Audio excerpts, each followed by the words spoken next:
How's it going? Why? Sound wasn't working. We've had a nightmare, boys, for the first moment. Let's start again. We'll start from here, and then we'll cut the video on YouTube. Hi.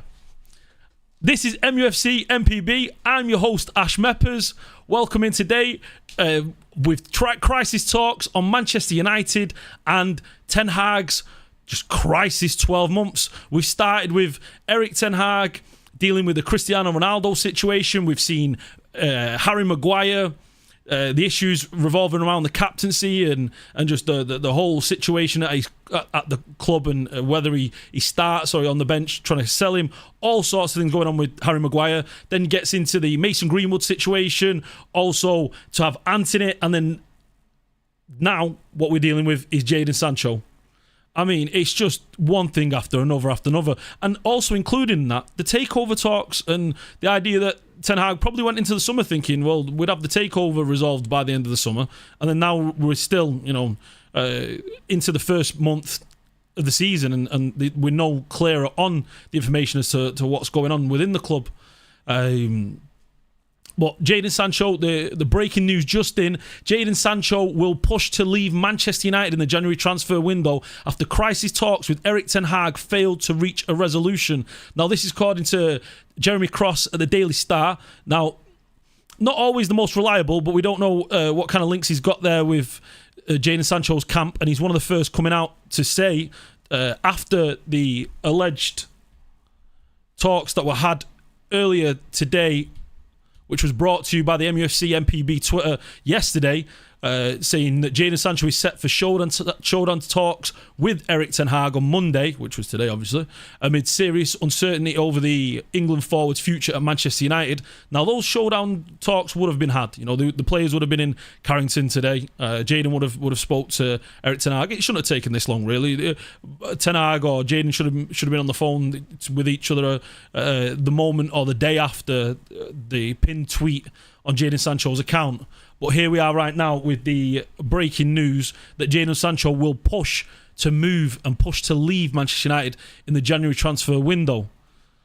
Now, as a Manchester United fan, and I don't know how you boys feel in the chat about this, but personally, I'm sad to see him leave. I think he's an incredible talent. He's an incredible footballer, but the problem that we have with him is he's just not got the application that goes along with his talent. He's played, I think, around about 18 games for Ten Hag on the right wing. And we've seen Antony play, I want to say, 52, I think, so roughly around that figure. I was looking at the figures the other day. And Antony scored about 8 goals. Sancho's scored 4 goals in 18 off the right-hand side. No assists. He's got 5 assists off the left-hand side. And the same number, 5 goals off the left in much more performances. But unfortunately for Jadon, he's never really had a run of games on that right-hand side. Now, I would have hoped that this week, Ten Hag would have brought him in and kind of said, look, Jadon, now's your chance to go and start and to go and shine. This is your opportunity now. Let's forget what's happened this week. This is the last chance. We need to move forward together. But apparently, according to Jeremy Cross at the Daily Star, which again not the most reliable, but the first coming out with this news, and again potential links with the Jadon Sancho camp, that Jadon will be pushing for a move in January to leave, whether that be to the Saudi League, back to Dortmund. Now we've heard that there's been links with Dortmund, but Dortmund have kind of thrown that one into touch. They're not interested. They're not looking at the amount of wages to take on the amount of wages that Ten Hag, that Sancho is on right now, which is rumoured to be around about £350,000 a week. So not the best. What is this it for Jadon Sancho? Is he done? Should we get him out of the club? And will we ever see him in a Manchester United shirt again? It's a real difficult situation. I'd be interested to know your thoughts in the chat. Please let us know. How's it going, Craig? Nice to see you. Craig McD has said just hasn't hit the heights of what the potential would suggest he's capable of. Exactly, Craig. I mean, you saw him at Dortmund. His ability. What Jadon Sancho specialised in, and people would have thought that he was an incredibly quick player if you had never watched him play. But that wasn't the case. He was very quick mentally. So what he'd do is essentially put a foot on the ball. He'd kind of lure an attacker or a defender into try and nick the ball off him. And that moment where his opposition was off balance, he'd then take a touch which would leave his one-on-one, the player that essentially is trying to take the ball from him. He'd leave him unbalanced, so then he could have that little burst of pace, get around his man, and then deliver a ball either into the box or nutmeg through him, off the left-hand side, off the right-hand side. And it was a fantastic, incredible footballer at doing that for Dortmund. We've just never seen that confidence in the Manchester United shirt that we saw at Dortmund. Now, whether that's due to just his issues that he apparently has with his anxiety, whether that's to do with application on the football field, the training ground, we've heard with Pep Guardiola, we've heard with Gareth Southgate, the fact that he doesn't turn up in training enough. It's a difficult situation as to understand why we've never been able to get the potential out of him. He's been here now for 2 seasons, and this season you would have hoped that it would have been his breakthrough season under Ten Hag, but it's just not to be, unfortunately. Let's see what you boys are saying. Good evening, Spencer. Nice to see you. I hope he stays. The potential... Now, the reason why I hope he stays, and I agree with you, is that you look at the right-wing spot in world football. Go and have a little look in the right-wing spot in world football and look at the calibre of quality that's out there right now. Who would you say is the best right-winger in the world? I mean, that's an easy one. You say Mo Salah. Second, potentially Saka. Third, someone like a Kingsley Coman. After that, it's a huge drop-off. The talent and the quality is just not out there at the right wing spot. You could have said Diaby, but he's at Aston Villa now, and how much is he going to cost to pry away from Aston Villa? You could probably point toward Jared Bowen, done fantastically well. And when you look at Saka's numbers at Arsenal, very similar to the numbers that Jared Bowen's put in, and Jared Bowen's putting those numbers in for West Ham. He's putting those numbers in for a relegation team, 30-odd goals, 33, 35 goals in 130, 140 games. Saka, very similar, 30-odd goals in 130 games. So you look at Jared Bowen, but he's going to be a 100 million player coming from West Ham. So it's a situation of Jadon has never really had the chance to shine at the right wing spot for Manchester United. He played considerably well for Dortmund in that right wing spot. At Manchester United and England, we've seen him play a little bit on the right wing, not so much off the left, but for Manchester United, predominantly he's played off the left wing. He's played something like 50 plus games for Manchester United off the left wing, but nowhere near enough off the right, in my opinion. And he's never had a consistent run of the games. Now, whether that's due to his application on the training ground and match performances, it's just a situation where there's an incredible, you could say a rough diamond that needs polishing, but he was shining bright as a diamond at Dortmund. He was playing incredibly well, getting massive numbers as a teenager, and now you'd expect him to kind of step up and excel at one of the biggest clubs, if not the biggest club in the world. That's just not to be, unfortunately. I was going, Matt K, disappointed, and it's massive waste. But if it's not going to get resolved to the point we see the best possible Sancho, then I support a move. Just needs to be resolved either way. Why I said I wish it worked for Sancho, I agree. I agree. I think as I've just been saying there, Sancho, an incredible footballer that we've not really got to see the best at Manchester United. What I don't want to see, and I'd be devastated to see, would be him leave Manchester United, go to, say, a Dortmund, go to a Nice, go to a Atletico Madrid, go to a Napoli, a Roma, perform incredibly well there for the next 2 seasons. So let's play a little bit of imaginary for a moment. Let's say he goes to Roma in the January transfer window, and then ends up scoring 10, 12 goals in for the rest of the season, and then the next season he scores 15 and gets 20 assists. Then, unless we have a buyback clause, which I very much doubt, and I don't think that's a good thing for motivation with the player. It never seems to work, buyback clauses. They're few and far between you see him being successful. But he goes to a Roma, he goes to Dortmund have said no, but he goes to Atletico Madrid and he balls out. And then he gets picked up by a Barca, gets picked up by Arsenal, although they've got Saka. Gets picked up by Chelsea, gets picked up by Manchester City. They're looking for a right winger in the next year or two. So this is it. Well, I mean, Man City have got Jeremy Doku. Okay, he can fill in there, but he's not a guaranteed answer there yet for Manchester City. So, but that's a situation where we don't want to be put in again, where we're letting a player go and shine, almost like Memphis Depay. We did that with Memphis Depay, and then Memphis Depay came into the club, didn't really shine, didn't really make it here at Manchester United.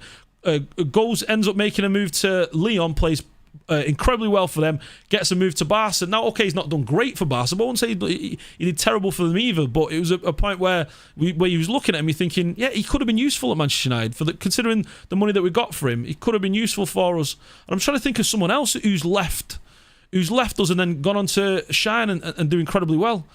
I'm sure there's another player. Oh, I'm thinking off the top of my head right now. Oh, it was just on the tip of my tongue. But yeah, those kind of players that they leave the club, they go perform incredibly well, and then we're stuck with not being able to. PK was a player that he was never getting ahead of Rio Ferdinand and Vidic, and that's not what I'm thinking about. Jack Dimmick, great shout though, but that is not exactly what I was thinking of. I was thinking more recently with. It's gone. I've not got it. Spencer, nice to see you, man. Pogba done for doping offences. I've seen, Pogba has been done for taking testosterone. I mean, it was a good thing that we let him go when we did, to be honest. We've seen his career. He got in the skiing accident and not really turn up for Juventus. The Juventus fans were... Zaha, that was the one, Spencer. I was thinking of Zaha. Zaha came to us, didn't really work out too well. And he's been...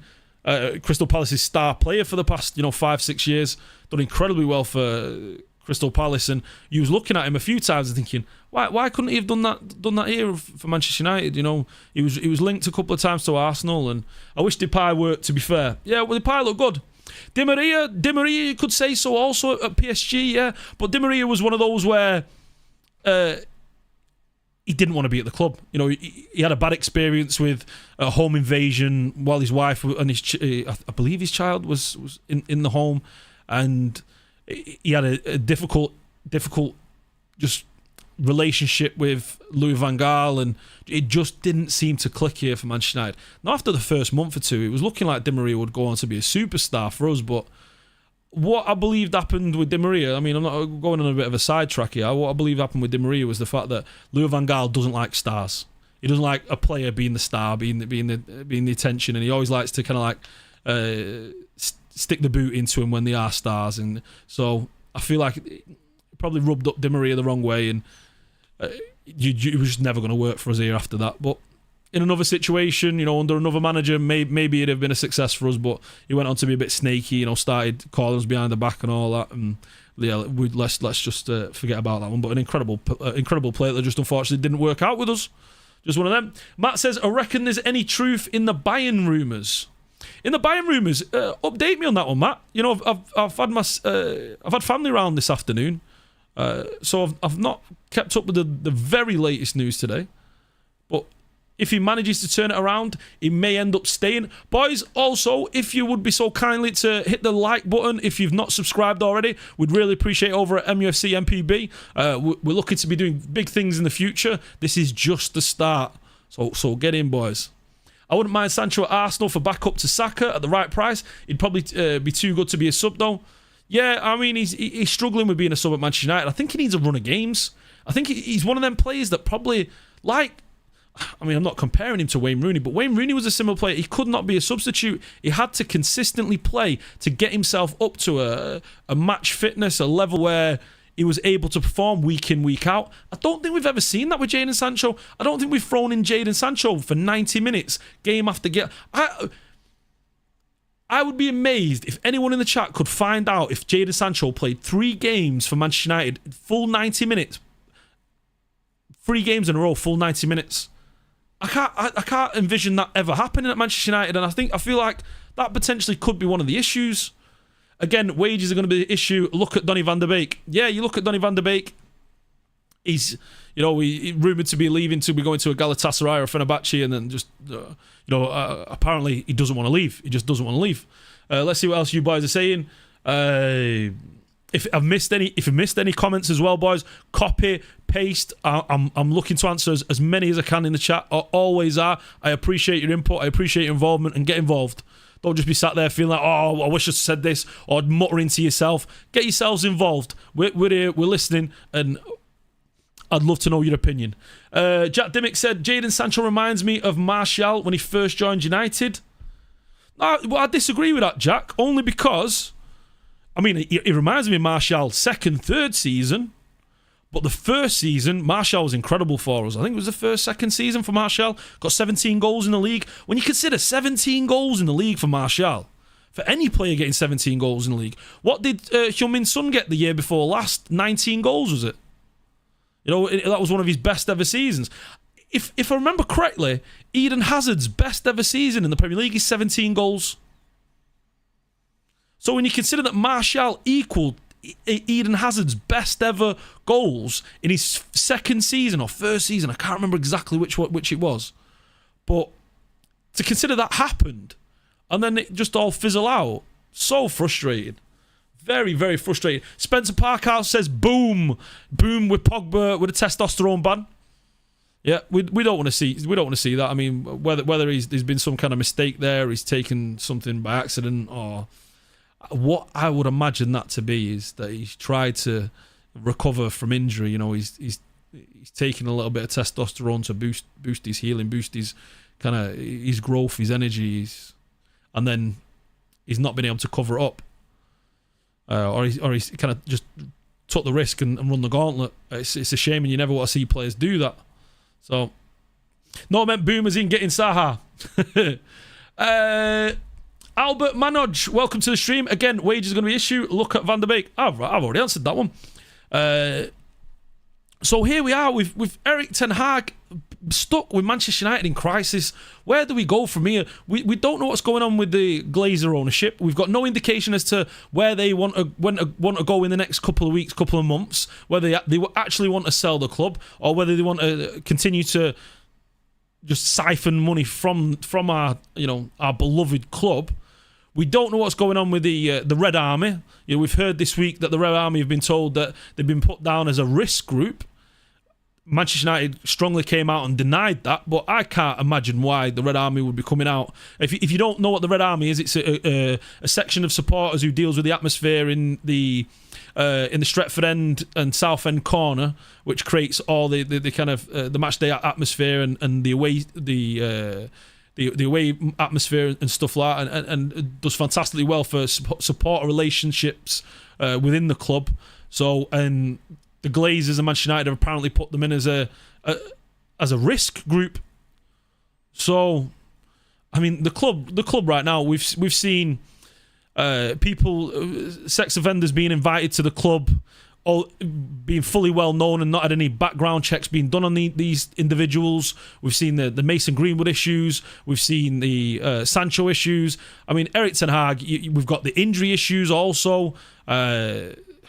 The lack of signings, the last day signings, loan player signings with Reguilon and Amrabat.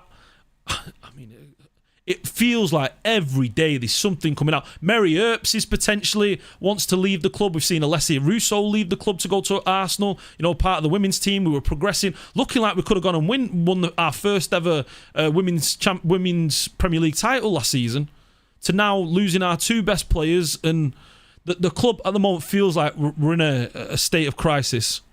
So I'll be there on Saturday. I've also booked my ticket for the Wednesday next week. I'll be going away to the Bayern Munich game. I'll be over there in Germany with the Red Army. How and where Ten Hag goes from here? We've heard that Anthony will be taking a little bit of a rest and away from matchday squad. You've seen a phone conversation between Reginaldo Teixeira and Ingrid Lana about Anthony, two of the girls that were involved in the accusations against Anthony. And you can go and read that on mufcMPB Twitter. That to me I don't want to get involved too much with it, but that's a situation where it sounds, and I'm not sure if you've watched the interview. If you've watched the interview, it's on Beanie Man Sports on YouTube. the Anthony interview where he comes out and he's speaking in his native language, Portuguese, Brazilian. They speak Portuguese in Brazil, if you weren't aware. And he comes out and tells his side of the story. Now, if you watch that interview, I think we all who've lived a little bit of life can spot a liar from a mile away. That guy doesn't look like he's lying. That guy looks like unless he's an Oscar caliber performing actor that we weren't all aware of. To me, it sounds like an honest take from what he's saying, and it feels like. And you read this transcript here from the conversation between Reginaldo to the ladies involved in the accusations. It does sound like a setup, like a little bit of a fix. So, I mean, I'm not one to judge and kind of say where things should lie. That's not up to me, obviously. It's not up to a lot of us. But, hopefully the justice is served, whether it be for the women involved or for Anthony himself. But looking from the outside, if he had to hedge a bet, I'd say Anthony was leaning toward the false accusation side rather than the guilty side now. That's nothing that we need to be worrying and the players need to be worrying about, because Manchester United and Anthony have agreed to kind of step away from the limelight right now, which leaves Ten Hag, again, Manchester United in crisis. Who do we play in that right wing spot? Where do we go from here? Let us know your opinions, and I'm going to be getting a line up in a second, and I'd like to know your opinion, who you think should be playing in that right wing spot for Manchester United. Manchester United Fun said, I had big expectations with Sancho, but it's not working at Manchester United. It's not working, and I had big expectations as well. I think we all did. I think the fact that we was close to spending 125 million on Jadon Sancho the season before we actually purchased him indicated that we were all excited and hype about Jadon Sancho being our winger for that right wing spot. Unfortunately, he's played too much off the left, and you can see with Marcus Rashford, Martial and Alejandro Garnacho, that left wing spot is more than covered. I mean, we don't even get to see Martial in the left wing spot anymore, and that was one of his best positions playing out there. Let me just have a little sip of a drink here, get a bit of hydration going, boys. Make sure in this hot weather you're hydrating.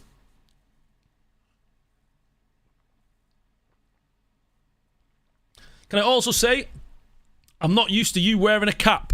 Yeah, no cap. What are you saying? What are you saying? Is all right, a decent trim. What are we saying? Shocking trim. Pogba wanted to prove Manchester United wrong. They let him go because they offered him nothing, says Matt United Fun. I mean, he's gone to prove us wrong there, hasn't he, Man United Fun? He's gone over to Juventus, Turin, done a little bit of skiing, got himself injured, played next to no games, and ended up, now testing positive for testosterone. And yeah, I think if ever there was a time where Manchester United did something right in the past 12, 18, 24 months, that was something we did right, was letting Pogba go. Now, don't get me wrong, I love Pogba. I was devastated it didn't work at Manchester United. I was devastated that he didn't have a decent enough team around him. I'm devastated he didn't have a better coach. It just didn't fall for him, unfortunately, and he was unlucky in his career that it never worked out. But we can't look backwards. We've got to look forward, boys, and we've got an exciting midfield now where it's looking like it's coming together for once that we've not seen for a couple of years, being with Fred, McTominay, Bruno, Pogba, and Andres Pereira as well playing in the middle there. Now it's looking like we've got Casemiro, Amrabat, Christian Eriksen, Bruno Fernandes, Mason Mount, all being able to play in those number 8 roles. And it's looking exciting going forward. We just want to get to a point where we get all the players fit, all the players in a match fit situation where Ten Hag's got the ability to be able to pick and choose between who starts in certain games and certain moments. Stunning. Thank you very much, Craig. Jack Dimmick says there's been Photoshop WhatsApp screenshots too. Yeah, phone conversations been leaked. There's a lot been going on there. More than meets the eye with the Anthony situation, but we've just got to step back and allow those issues to kind of play out as they are. Exclamation mark, hydrate indeed, Matt. Matty Laugh, I was going, no more academy players that could be thrown in. Often seems to work for Manchester United. We have a superstar academy player right now that you've got to keep an eye out for, boys. You might not be aware of him, or you might have heard of him, but he's one that's for the future.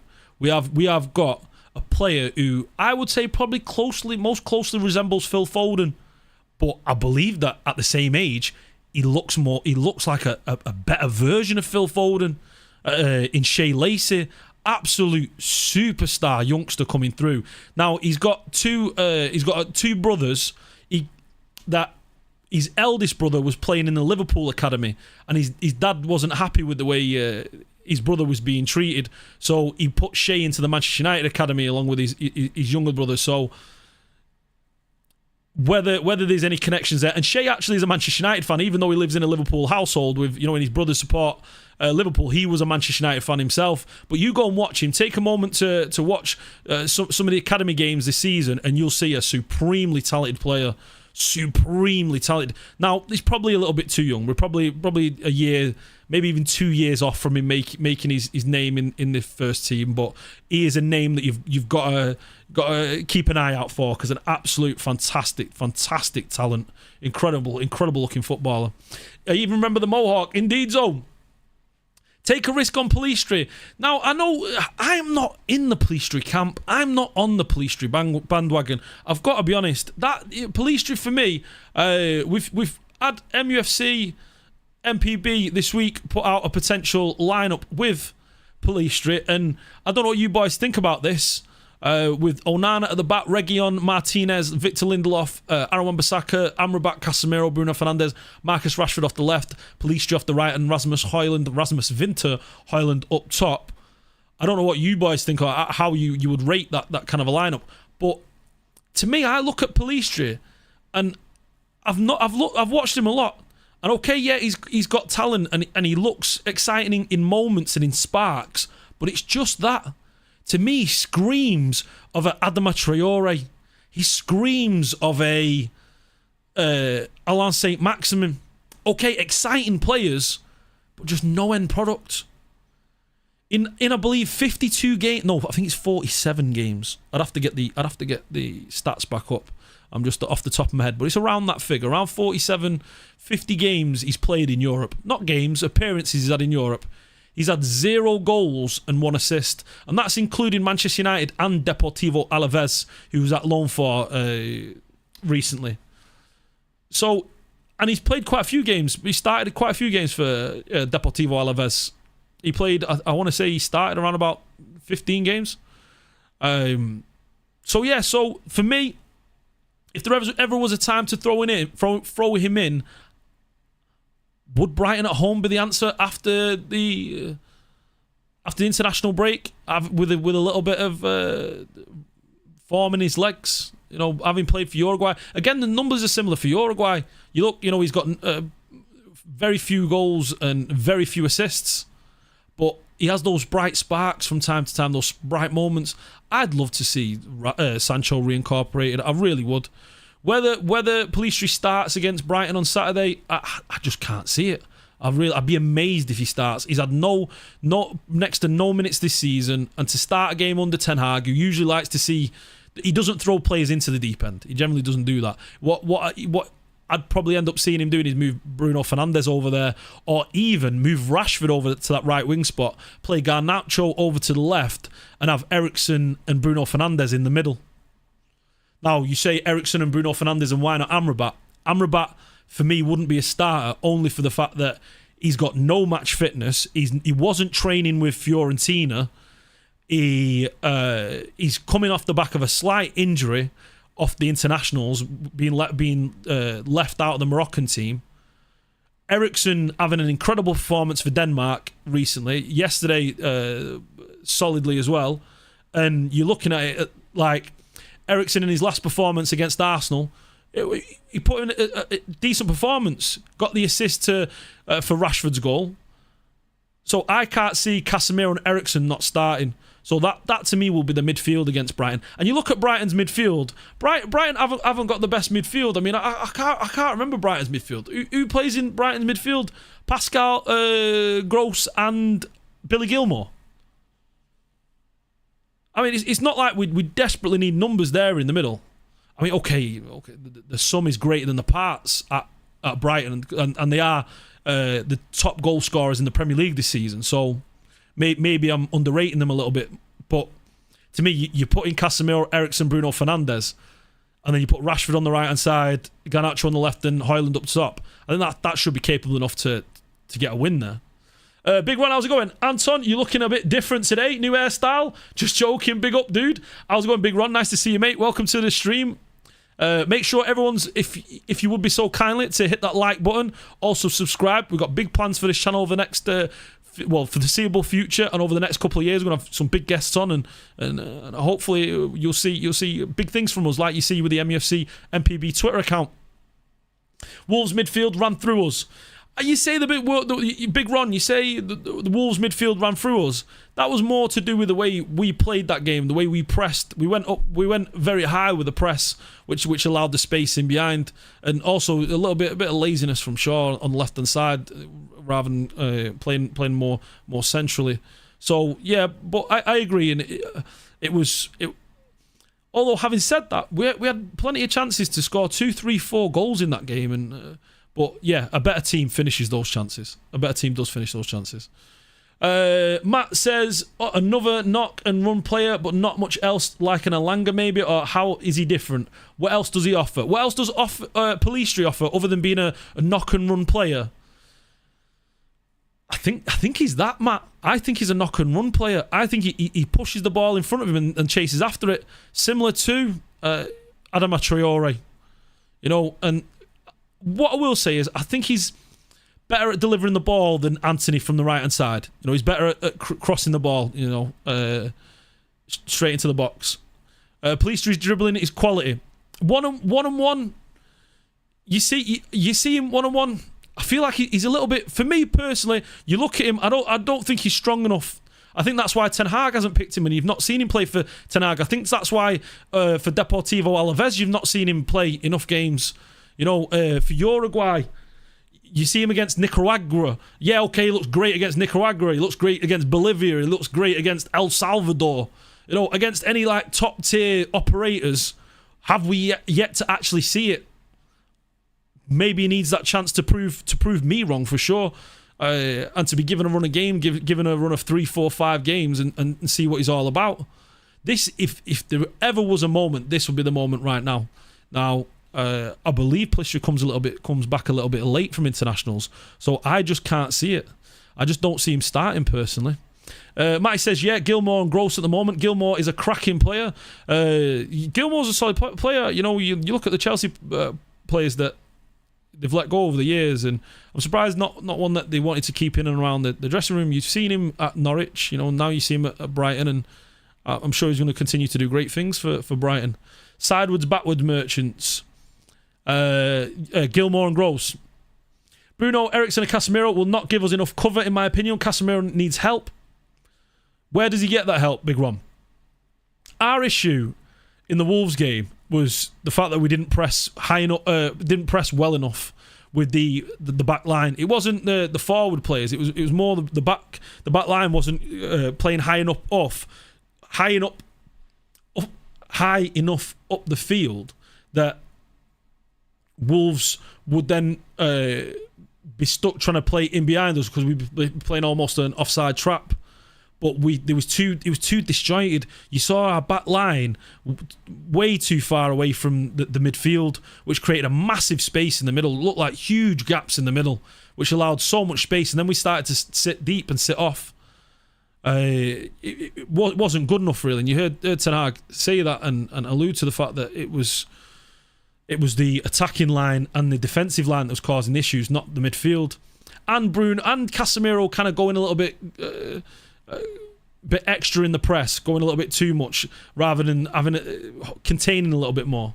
As a neutral, if Ten Hag plans to put Bruno out wide, he may as well use Sancho if he wants a more creative player out there instead of a more direct player.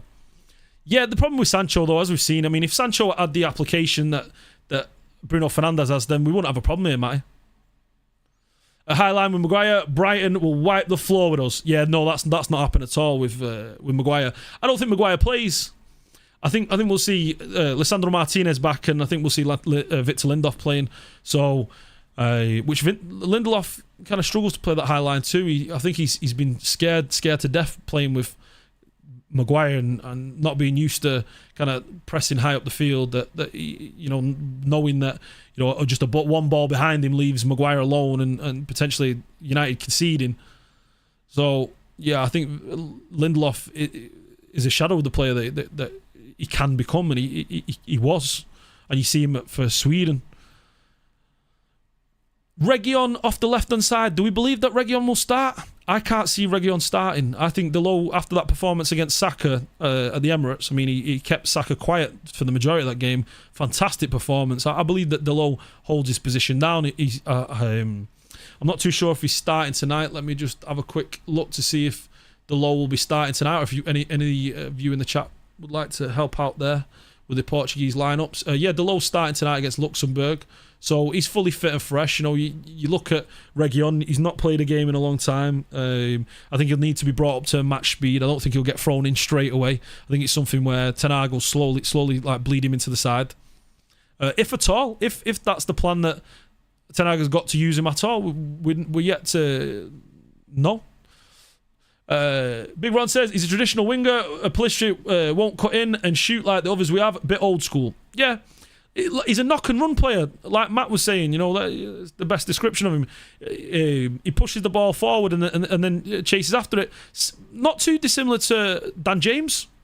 Okay, he's a little bit better in the one-on-one situations. He's a little bit more dexterous with his feet. He's able to turn and maneuver a player.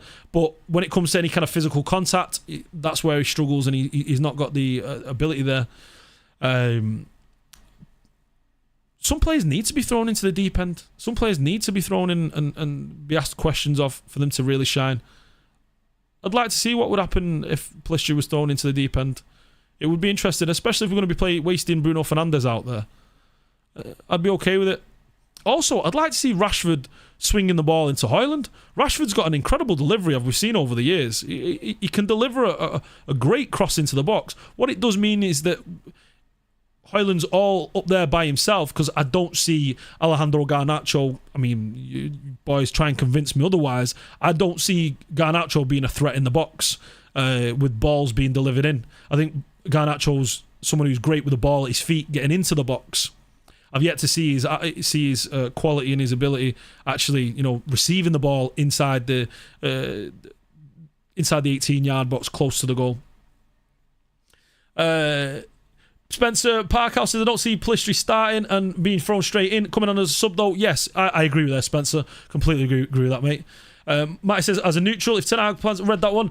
Craig says, you'll see Gilmore breeze past England midfield tomorrow. Yeah, it's a friendly tomorrow, isn't it? Hopefully we won't see. You know what's going to be frustrating? Marcus Rashford's going to play in that game tomorrow. I don't want to see him play. I don't want to see him play. I'll be wasting a minute in that game tomorrow. I'm needless friendly.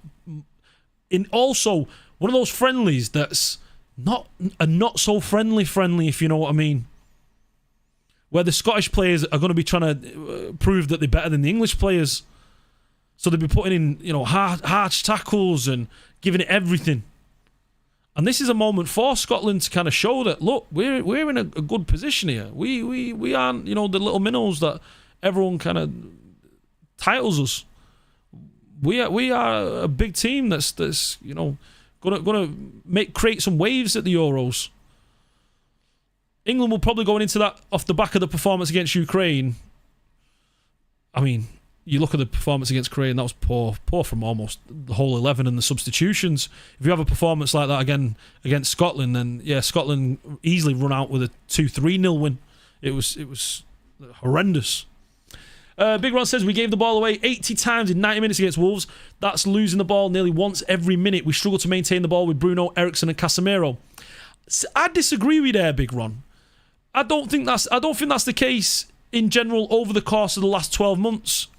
I think it was just a situation where the players' first game of the season, it was a bad day. And Eriksen wasn't even involved in that game, so You can't really blame him for that. That was Bruno Fernandes, Casemiro, Mason Mount in that midfield. Eriksen comes in, he creates a little bit more stability in the midfield, a little bit more options passing forward and kind of an options to receive the ball. Casemiro knows he can give the ball to Eriksen and he's going to be able to kind of create himself some space and find the man. Mason Mount likes it on the half turn and running towards goal. Same with Bruno Fernandes the majority of the time. And the odd risky pass as well.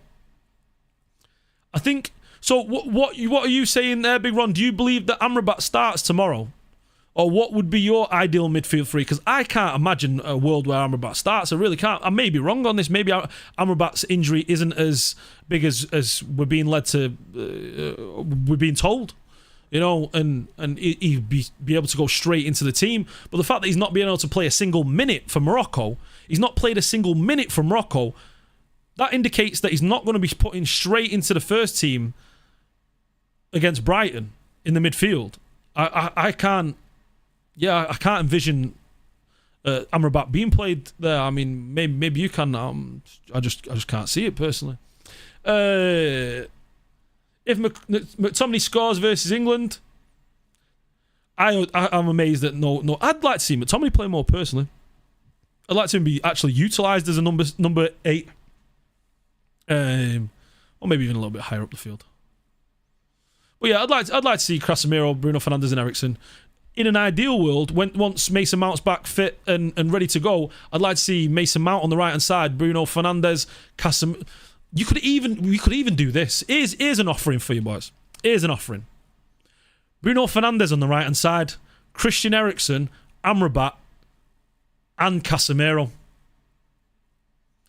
If we can't hold the ball and maintain possession with a midfield 4, now I'm saying Bruno Fernandes plays on the right, but also plays inside, which then allows Amrabat to make runs into the box, and it makes Eriksen allows him to make runs into the box. It also allows Casemiro to get more involved into the play if you've got Amrabat and Eriksen, sitting a little bit, just kind of holding their positions, and Bruno also.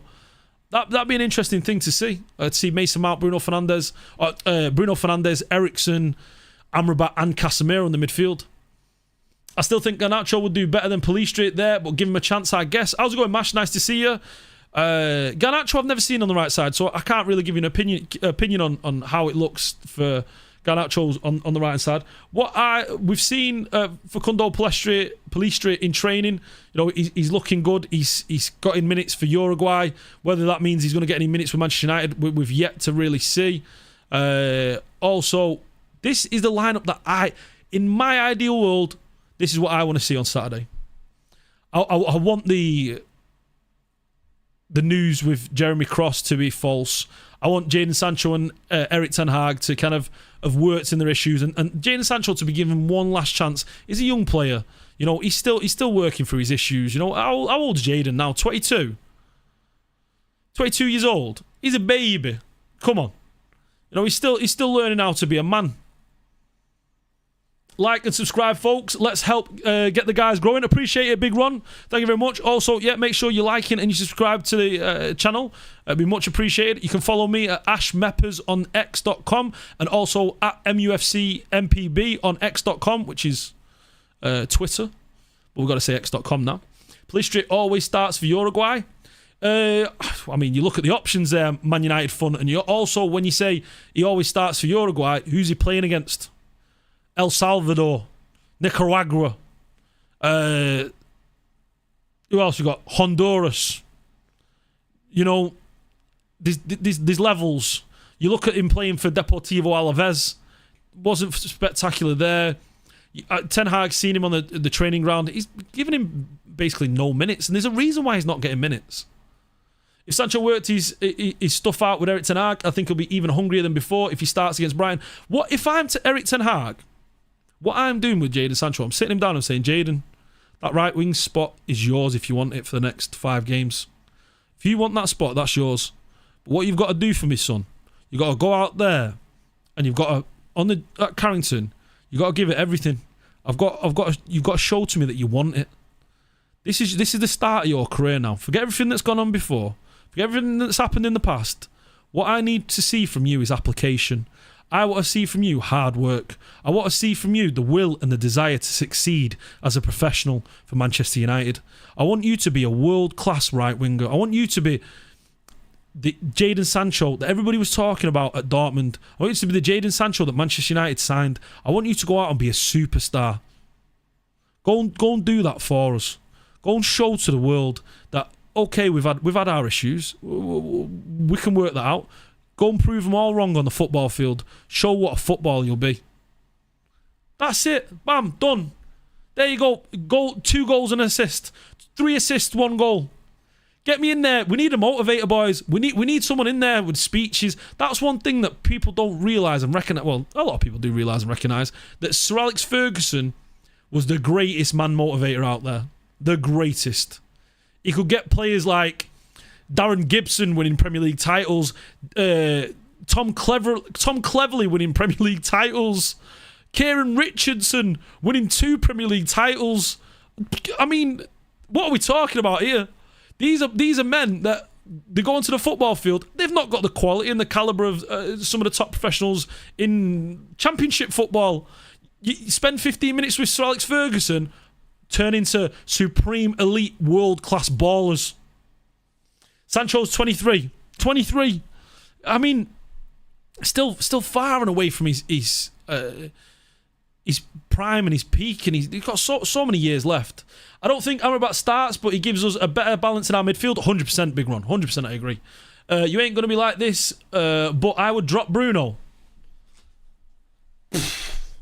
What? Mate?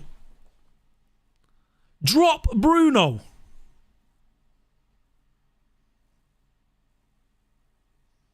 What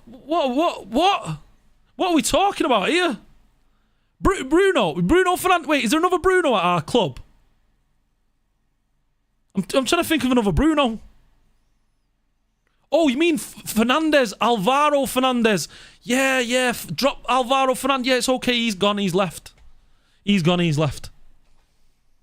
Do you know what I mean? He's gone. Alvaro Fernandes is gone. For a minute there, I thought you actually meant drop Bruno Fernandes. Because you definitely didn't say drop Bruno Fernandes. You can't have said drop Bruno. How in the... What? Like and subscribe, folks. Appreciate that. If Sancho worked, yeah, exactly. Let's see what else you got to say. Big Ron said, come on, Ash. We would need a translator with Sir Alex's accent. Lol, we played as a team in them days. We played it. Yeah, we did. I'm telling you, laddies. Get out there. Put in a performance. Yeah. I hate playing with a 10. You hate playing with a 10? So wait. So what do you want to do there? I'm interested in this. So what do? We play a 4-4-2. We play a box. You don't like a 10? What are we playing? A 4-3-3 with 2-8. I mean, Fernandes isn't really playing as a 10. He plays as like a 6. 6. I always say 6 instead of 8. He's playing as an 8/10.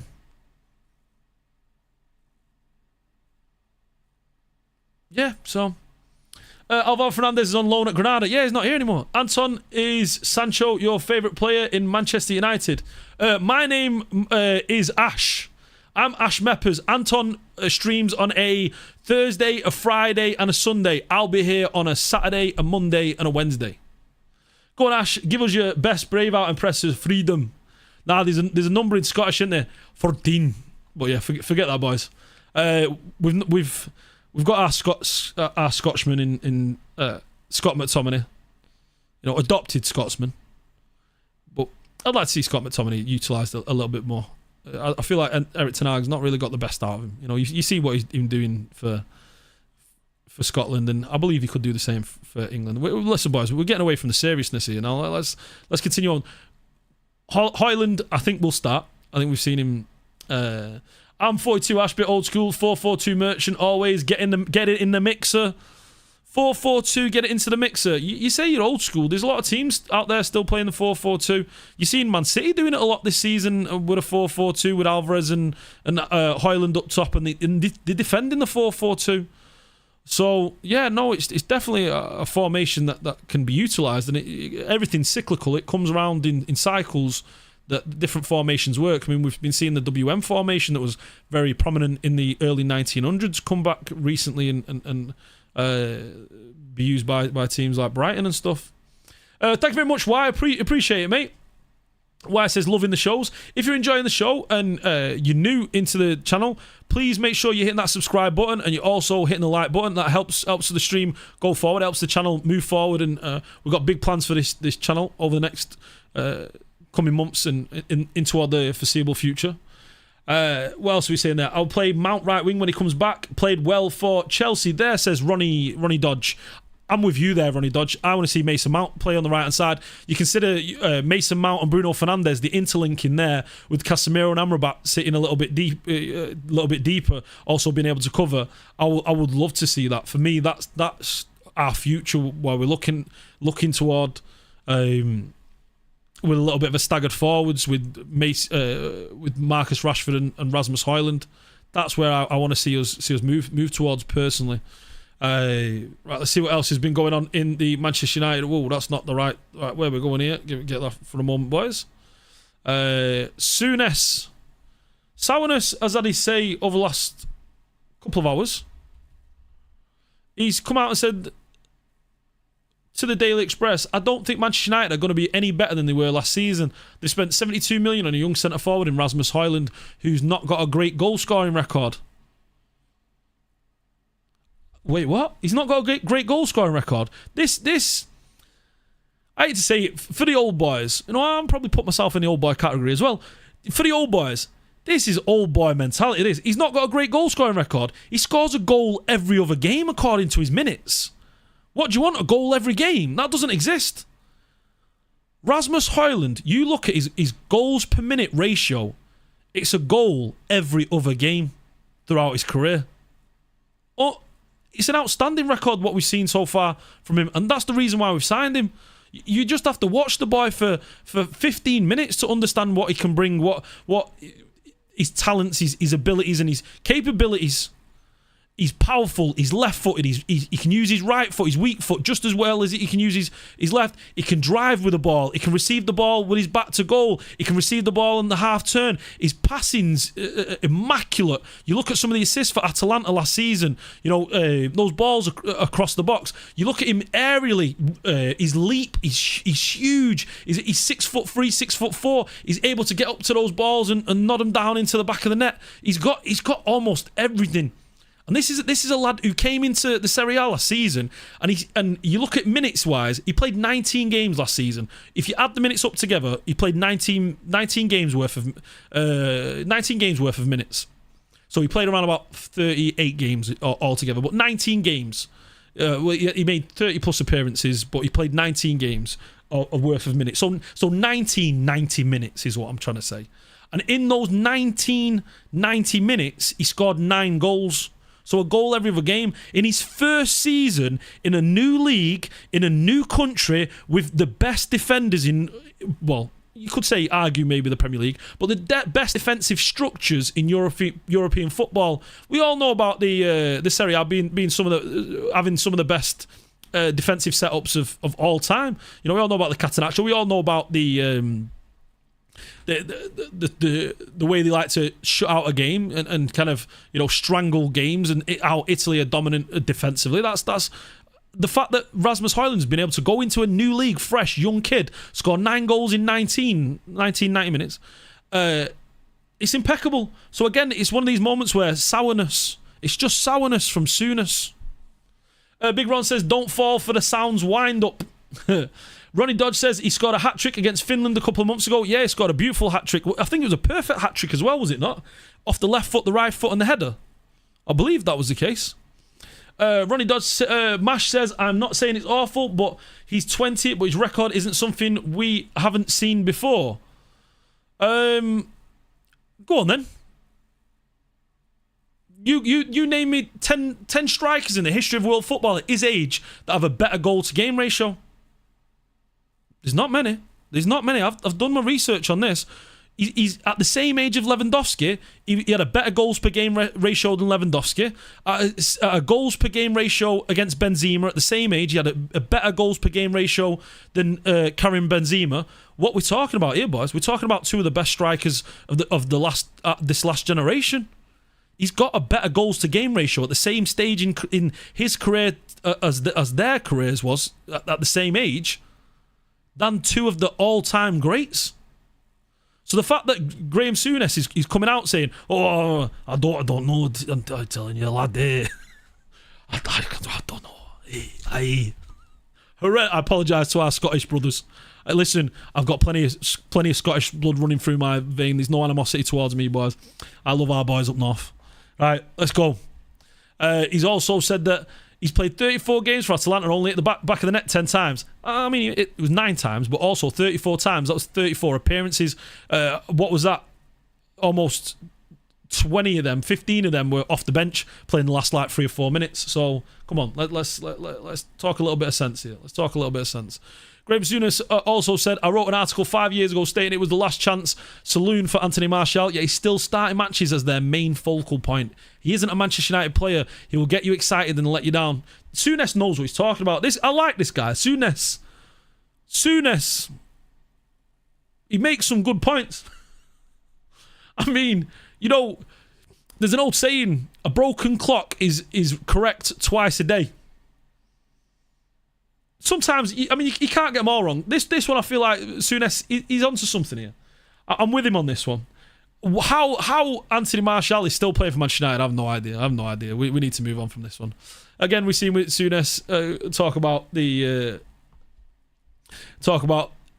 Rasmus Hojlund, but I'm super excited. I don't know how you boys feel this weekend, but I'm super excited to see Rasmus Hojlund start for Manchester United and lead the line up top. You know, you look at him he's been speaking this week, and he said that on whether he's looking forward to returning to Manchester United. He said, "Of course I am. I've said it many times, and that's probably the biggest thing you'll miss when you with your national team. So I'm looking forward to it. I live the dream every day, so I'm happy about that." He's excited, and I'm excited to see him back. Go on, Souness, for speaking his mind. Yeah, I mean, you know.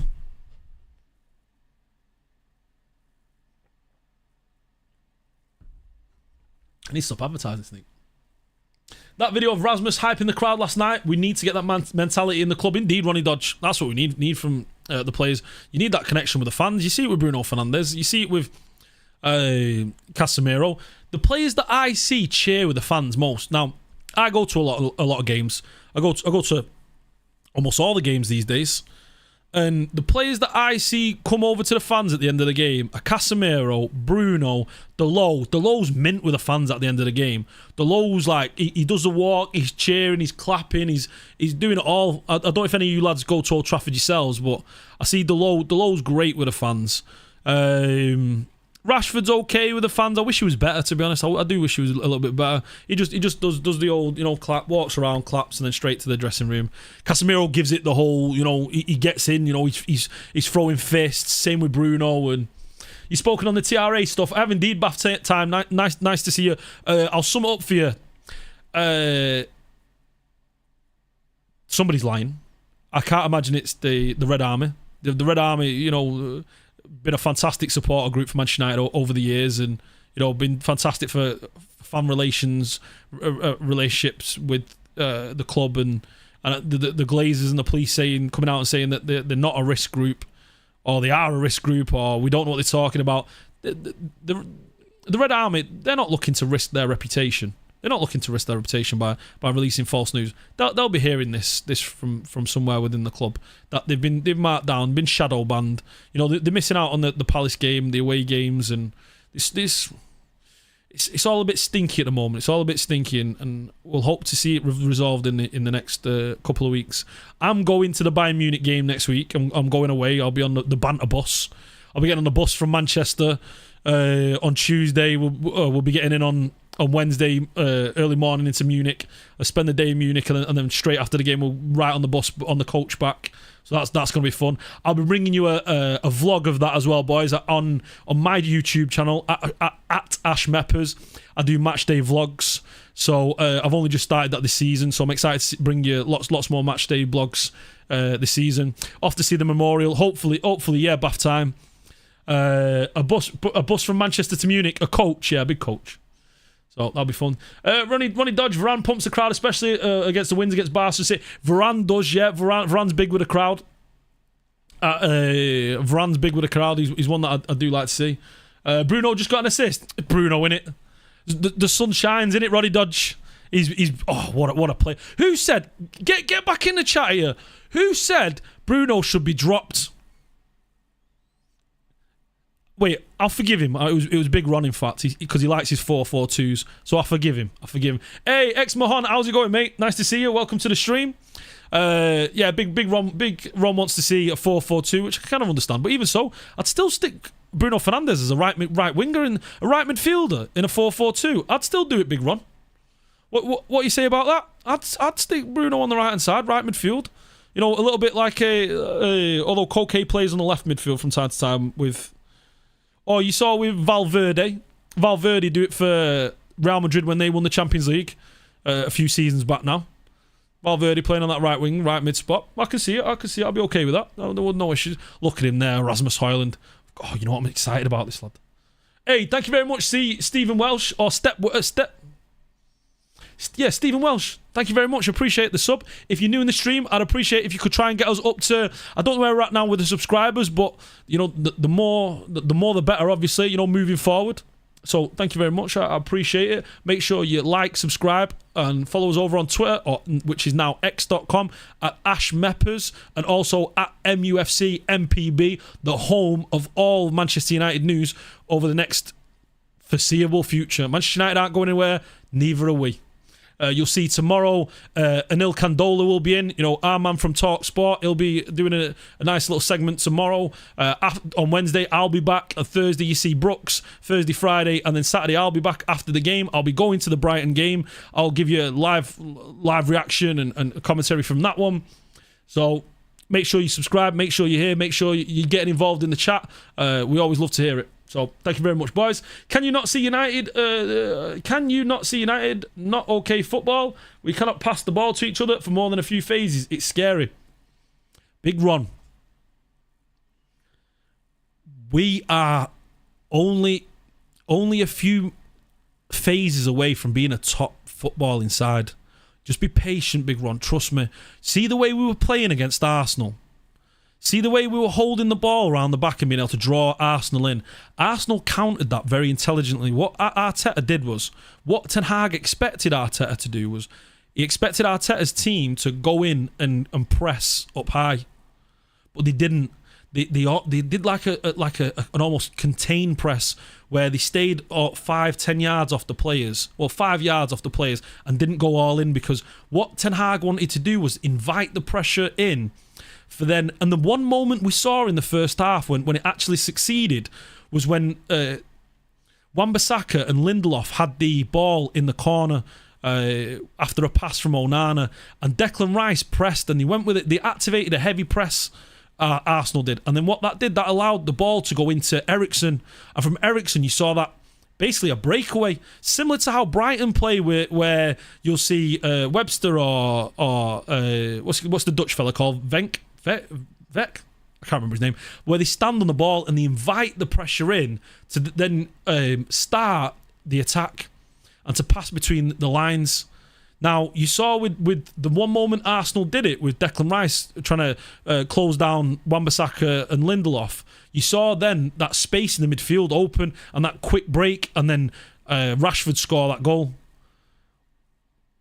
We don't want to do that for every single game. We don't want to be passing around the ball for too long, but there was many times in that game where Lindelof got on the ball and Anthony was free on the right hand side. He was wide open for the pass, and the pass didn't make it. We're just a few phases away from being that having that bravery to be able to make those passes into the final third and find Anthony straight away, which then activates a quick counter attack and just like a rush of the midfield into the opponent's box from the 2-8s. We're not too far away from that. And Ten Hag's had what, a year? How many years did it take for Jurgen Klopp to implement his style where you saw his heavy metal gung-ho kind of football where it's attack? That took him 18-24 months to instill within the squad. We're starting to see the little bits of it. We've already seen it. Now you say, okay, we're not passing as well, but you look at the press against Spurs. How many times we're the best pressing team in the Premier League right now? We're the best according to the stats. We dispossess teams more than any other club in the Premier League. So what that means is we're winning the ball high up in the field. So we get the ball back in our opponent's half, and then we're so close to the goal to be able to create a quick transition attack. Our problem has been not having nobody in the box to be able to take advantage of that, or the poor decision making from either Garnacho holding onto the ball too long, or trying to run into a man, or Marcus Rashford, trying to hold onto the ball a little bit too long. Similar thing, or Anthony taking, hit and hope wonder shots into the top left corner. But what you'll see with Manchester United over the next couple of coming months is we are going to be a high energy team, and we've just got to work out the passing, and we've just got to work through a few of our phases of play, and we're not too far away from being a top quality football side. Like, you look at the way we played against Barcelona. You look at the way we've played at home against the likes of Liverpool last season. You look how in little phases where we are pressing with the ball, we are able to pass the ball around the back. At the moment, I'd say the issues within the squad are Wan-Bissaka's not good enough on the ball, which helps, which we struggle to progress the ball. And then also our passing's not been up to a standard where it needs to be able to allow the formation and the tactics to kind of thrive. But that just comes with sharpening, with a little bit of sandpaper, just smoothing out the rough edges. And I think we'll be there. My dad, Bath Time says, my dad says quite a lot about the 1985 United team under Big Ron. Was some of the best football he'd seen for years, but it was never on the telly. Yeah, it's a shit. It's one thing that really frustrates me is that all the quality football that we missed out from even early in the 1800s, not early 1800s, late 1800s, when we had the Newton Heath sides, and then we had in the early 1900s with the likes of Sandy Turnbull and Billy Meredith, and those boys, legends of our club who won the first league titles for us and the first FA Cups, and then to see like the proper HD quality of Sir Bobby Charlton, George Best, Dennis Law, Nobby Stiles, I feel like I'm missing players there. But I don't want to miss any names. But there's loads of great players you could reel through, and it's one of those things that I'm really upset that we've not got, because we know now that hopefully in a long time, when we leave this spinning ball in space, that you can look back at Messi, you can look back at Ronaldo, you can look back at Wayne Rooney, you can look back at all these top-class footballers, and you can see incredible football. Duncan Edwards, yes, Stephen Welch. Duncan Edwards, do you know what I mean? The Busby Babes, Blanche, Drinkwater, and it's one of those things that I feel like it's not fair, almost, do you know what I mean? And I'm not one to complain and moan about things not being fair. But like I said, what the kids in the future, they'll be able to look back and they'll be able to see, Minuccio play for Manchester United. They'll be able to see Big Dong Fang Zhu, do you know what I mean? These players that are like, Eddie Coleman, all the boys, do you know what I mean? But they'll be able to look back and go, wait, we had a player called Dong Fang Zhu. Let's go and have a look at him. And they can do that. Do you know what I mean? They'll be able to do that, and that's something that we're not able to do now. There's loads of players I would love to go and have a look and have a watch. Like I said, the Sandy Turnbulls, the Fatty Folks who played for Derby, some of the great historical legends of the football, of football. The reason why football exists today for us, because of these legends and these greats that came before, the Dixie Deans, the Matthias Sindelars, some of the greats, the very greats. Let's see what you boys are saying. Bath Time, if we can't use it properly, we can't see we are the best pressing team. If we can't use it properly, well, we are the best pressing team. We dispossess teams better than anyone else in the league. That is the truth. The problem is we're just not using it. We're not. So we are the best pressing team, but then are we the best team in the final third? No. We just need to kind of match them up a little bit. We need to become the third, fourth, fifth, worst case scenario, being third, fourth, fifth best attacking teams in the final third. Then you match up the best pressing team with the best attacking team, and then you develop a very, very attractive style of football, where you're closing down players, you're strangling them. They're not able to get out of the back, and as soon as they lose the ball, you're pressuring them, you're stressing them out. Imagine when Ten Hag fully realises his vision of what he wants to do on the football field, of pressing high up the field, and then as soon as we pressed up high on the field, then we're going on to score. That's going to be some gorgeous looking football. And then again, you know, in the defensive phase, we might be a little bit open, but it's going to be exciting football. It's all about, at least what we're hearing from Ten Hag, what he wants to do is he wants to create a transition team which is going to be filled with loads of goals. And I'm excited for it, and I see it. I see it slowly coming together. It just needs time. It needs a little bit of polish. It needs a little bit, you know, bit of a whetstone. Ronnie Dodge says McTominay versus Maguire tomorrow. Why'd you have to ruin it? Hey. Right, can we think of Varane and Lisandro Martinez instead? When are they playing against each other? So, yeah. Bellingham couldn't lace Edwards' boots. Well, according to a lot, that's what you hear, but unfortunately we never got him to see him realise his potential. Manchester United fans were unable to buy a Rasmus Hojlund shirt at the Megastore for more than a month after he signed because they had no Danish O's in stock. I mean, if you know you're signing, lad, you at least prepare, don't you? But this is indicative of how Manchester United have been run over the Glazers over the last, 5, 10, 12, 13 years, really. This is just how the Glazers go about operating the business. They just don't know what they're doing. You know, when people say, how's this the Glazers' fault? Who employs the men that control these issues? The Glazers. We need the best in class in all the right areas, and that just doesn't seem to be something that we have right now at Manchester United, and it's a shame. It's heartbreaking to see. And in more news of issues at the club where we can't seem to be resolved is Donny van der Beek. Donny van der Beek said that there's a good chance that Manchester United and Fabrizio Romano, it's looking like, according to the news, according to the information coming out from Donny's camps, are that there's a good chance that Donny van der Beek will stay at Manchester United until January. He's not going to move just for the sake of going for 6 months. A move to Turkey is not likely. And according to @Muppeteers, they say Donny van der Beek has turned down all moves this summer. That, to me, stinks of a man lacking motivation.